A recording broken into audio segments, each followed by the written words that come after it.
Hello everyone, আজকের বানাবো শুক্তো। এখানে আমি উচ্ছে, আলু, বেগুন, পেঁপে, সজনে ডাঁটা, রাঙা আলু, পটল, কাঁচকলা আর বড়ি নিয়ে নিয়েছি। এবার আমি কড়াই নিয়ে নিয়েছি। কড়াইয়ের মধ্যে আমি সর্ষের তেল দিয়ে দিয়েছি বেশ কিছুটা। এবার সর্ষের তেলটা গরম হয়ে গেছে। এর মধ্যে আমি বড়িগুলোকে দিয়ে বড়িগুলোকে ভালো করে আমি ভেজে নেব।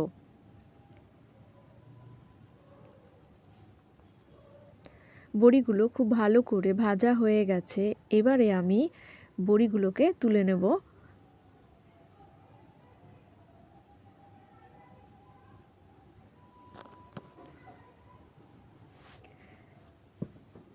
এবার আমি কড়াইতে আরও একটু সর্ষের তেল দিয়ে দেবো।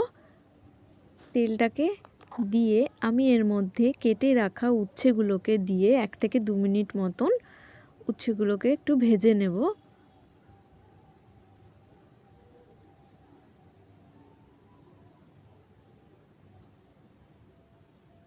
উচ্ছেগুলোকে আমি খুব বেশি কড়া করে ভাজবো না। তো আমাদের উচ্ছেটা প্রায় ভাজা হয়ে গেছে। এবারে আমি উচ্ছেগুলোকে তুলে নেব একটা প্লেটের মধ্যে।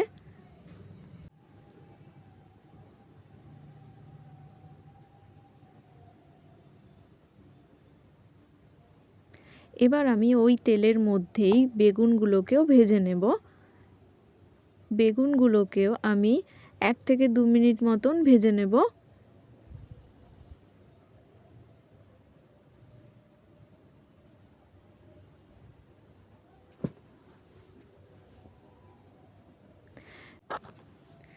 বেগুনগুলো ভাজা হয়ে গেছে। এবার আমি বেগুনগুলোকে তুলে নেব প্লেটের মধ্যে।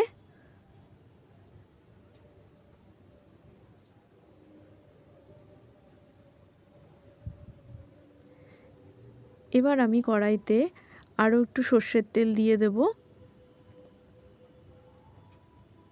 সর্ষের তেল দিয়ে এর মধ্যে আমি 5 ফোড়ন দিয়ে দেব ফোড়নে, আর তেজপাতা দিয়ে দেব। দিয়ে আমি এটাকে একটুখানি 1 মিনিটের মতন একটু নেড়ে ভেজে নেব। এইবারে আমি এর মধ্যে কেটে রাখা আলুগুলোকেও দিয়ে দেব। আলুগুলোকে দিয়েও আমি 1 থেকে 2 মিনিট মতন আলুগুলোকেও ভেজে নেব।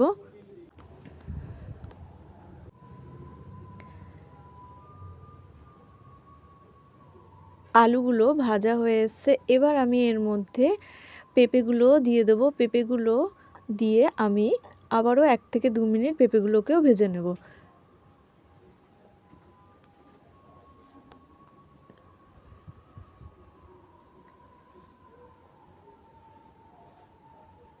এক থেকে 2 মিনিট ভেজে নেওয়ার পর আমি এর মধ্যে কেটে রাখা রাঙা আলুগুলোকেও দিয়ে দেব। রাঙা আলুগুলোকে দিয়েও আমি রাঙা আলুগুলোকে 1 থেকে 2 মিনিট মতন ভেজে নেব একটু।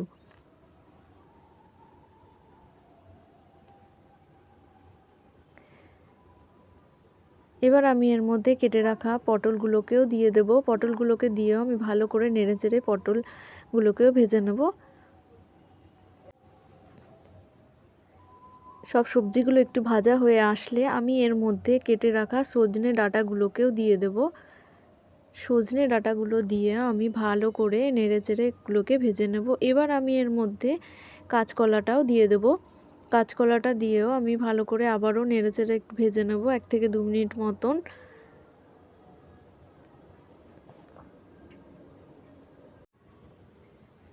এবার আমি এর মধ্যে 2 চামচ লবণ দিয়ে দেব বড় চামচের, আর 1.5 চামচ মতন আমি এখানে চিনি দিয়ে দেব। চিনি আর লবণটা দিয়ে আমি ভালো করে নেড়েচেড়ে মিশিয়ে নেব।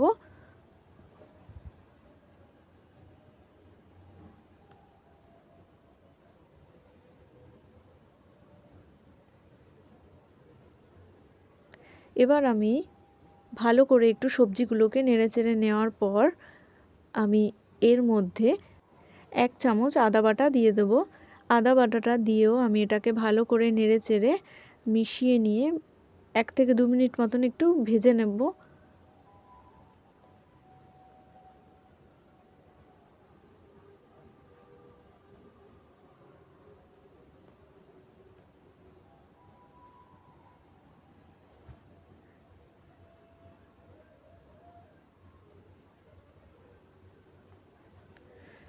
আবারও আমি সবজিগুলোকে একটু ভালো করে নেড়ে নেওয়ার পর আমি এর মধ্যে সর্ষে পোস্ত বাটাটা দিয়ে দিলাম। এবার আমি যে বাটিটায় সর্ষে পোস্ত নিয়েছিলাম সেই বাটিটায় অল্প একটু জল দিয়ে আমি এর মধ্যে দিয়ে দিলাম।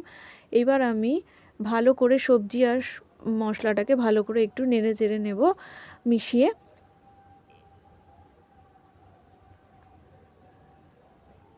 ভালো করে মিশিয়ে নেওয়ার পর আমি এই মশলাটাকে একটুখানি সবজির সঙ্গে কষিয়ে নেব। এবার আমি এর মধ্যে ভেজে রাখা বেগুনটাও দিয়ে দেবো। বেগুনটাও দিয়েও আমি ভালো করে আবারও নাড়িয়ে চাড়িয়ে মিশিয়ে নেব। এবার আমি ভেজে রাখা উচ্ছেটাও এর মধ্যে দিয়ে দেব। উচ্ছেটা দিয়েও আমি আবারও একটুখানি ভালো করে নেড়ে চেড়ে নেব।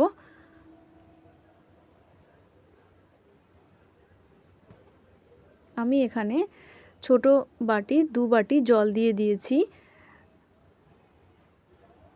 জল দিয়ে আমি ভালো করে আবারও এটাকে নেড়ে মিশিয়ে নেব।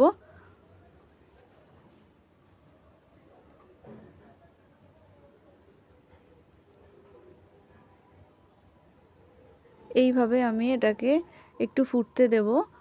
তো ঝোলটা খুব ভালোভাবে ফুটে উঠেছে। এবার আমি আরেকটু নাড়িয়ে নেব।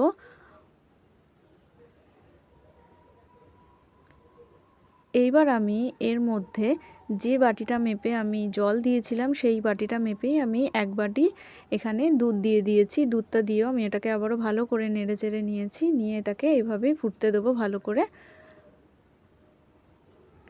ভালো করে ফুটে উঠেছে। এবার আমি আবারও একটু নাড়িয়ে নিলাম।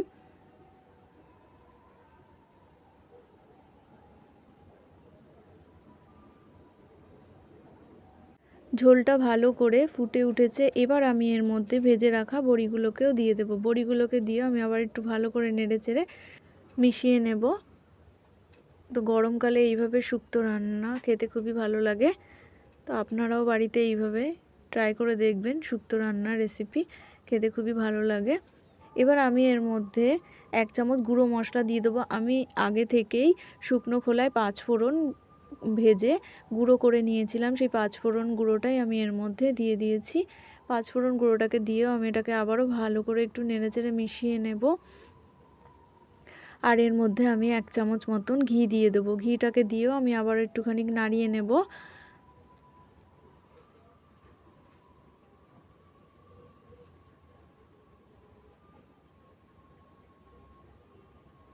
তো আমাদের শুক্তো রান্না একদম রেডি। আপনারাও বাড়িতে ট্রাই করে দেখবেন শুক্তো রান্না এইভাবে। তো আমি এবারে শুক্তোটাকে একটা বাটিতে তুলে নেব।